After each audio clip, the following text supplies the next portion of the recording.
All right, today we are doing a deep dive into one of the most elegant and powerful sales techniques ever developed, the ascending close. Think of this as your masterclass in the art of agreement. So here's our game plan. First, we'll break down exactly what this technique is and the psychology that makes it tick. Then we're going to dissect its three key parts, map out the whole strategy with a really cool matrix, and cover the do's and don'ts of putting it into practice. And to top it all off, we'll see it in action with a great real-world example. Okay, let's start at the beginning. Before we get into the how, we really need to understand the why. What is the fundamental principle that makes this technique work so incredibly well? At its core, the ascending close is all about building momentum. You know, instead of going for that one giant high-pressure yes at the very end, you're strategically engineering a series of small, logical, easy yeses. Each yes builds on the last, creating this unstoppable current that just flows naturally right towards the final sale. And we have to give credit where credit is due. This technique was really brought into the spotlight by the legendary sales guru Brian Tracy. It's a cornerstone of his classic book, The Psychology of Selling, so you know it's built on a rock-solid foundation. So what's the engine driving all of this? It's a powerful psychological principle called commitment and consistency. See, once a person says yes to something small, our brains are wired to feel this intense internal need to stay consistent with that decision. This technique just masterfully taps into that basic human trait. It's why people often call it the yes ladder. You're helping the prospect climb it one step at a time. Okay, so now that we get the why, let's pop the hood and look at the how. We're going to dissect this strategy into its three core actionable pieces. This is really the anatomy of agreement. So every single effective ascending close is built on these three pillars. You've got the hierarchy of value. That's how you structure your pitch. Then you have the yes ladder. That's the tool you use to build that crucial momentum. And finally, active involvement, which is how you make the agreement real and tangible for the prospect. First up, the hierarchy of value. This is all about starting with a bang. You lead with your absolute knockout benefit, the one thing that you know will spark their buying desire.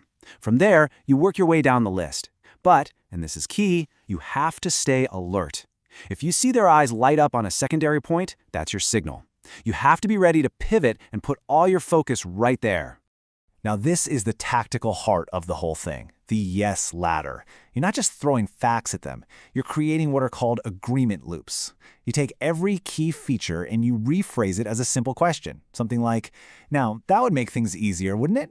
Every single yes you get makes the next one psychologically easier to give. It's like you're programming them for that final, crucial yes. And finally, don't ever forget the physical side of things. You want your prospect leaning in, not leaning back. Get them to actually calculate the potential savings on a piece of paper, to scroll through a graph on a tablet, or to physically pick up and handle the product. There's a saying, a moving prospect is a buying prospect. It's about getting them to internalize their agreement through action. Okay, let's put all these pieces together. To really help you see the flow, we're going to visualize this whole thing as a strategic framework. This agreement matrix perfectly maps your actions to the prospect's psychological state every step of the way. Just look at how beautifully this flows. In that initial phase, your big benefit question sparks their curiosity. Then, as you move into development, your series of small check-in questions conditions them to say yes. When you hit qualification and find their hot button, they start to feel a sense of ownership, like it's already theirs. And that all leads to the final phase, where that law of consistency kicks in and the final yes feels like the most natural, logical thing in the world. All right, so theory is great, but let's get practical. How do you actually use this? This section is all about execution, the right way to do it, and, just as important, the common traps you need to avoid. So how do you build one of these presentations for yourself? It really boils down to 4 simple steps. 1, go through and draft your questions. Turn every feature you have into a "wouldn't this be helpful" type of question. 2, structure your presentation logically, from most important benefit to least. 3, start using these little trial closes early to get the ball rolling. And 4, use visuals like charts and graphs to keep their focus locked right on your path of agreement. Now for the critical mistakes to avoid. Please do not just feature dump. You'll cause cognitive overload and they'll just shut down. If you get a no, listen to it. Pivot the conversation. Don't argue.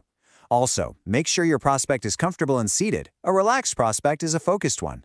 And finally, avoid those cheesy, manipulative closing lines. They absolutely destroy your credibility in a heartbeat. Okay, let's see how all this comes together in the real world.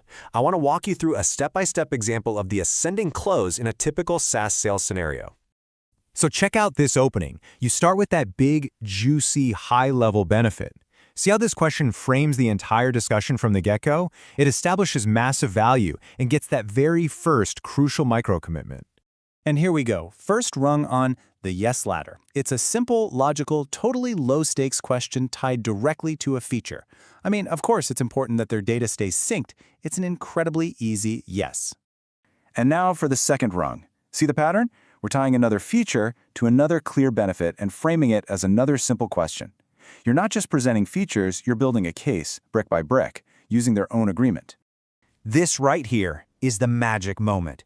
You notice the CEO really perked up when you mentioned automated reports. That's the hot button. So you immediately pivot, forget everything else, and focus 100% on that point, tying it directly to the close. The final question isn't some out-of-the-blue surprise. It's the only logical conclusion to everything they've already agreed to. As we wrap this up, let's just let a few pieces of wisdom from Brian Tracy sink in. This first one, well, it's the whole philosophy in a sentence. You don't convince people by telling them things. You guide them to their own conclusions by asking the right questions. This quote is all about a crucial mindset shift. When you use the ascending close the right way, the close itself isn't a stressful, high-pressure event. It's just the normal, natural end to a good conversation. And this really highlights the subtle power dynamic here. When you're the one asking the questions, you're the one guiding the conversation.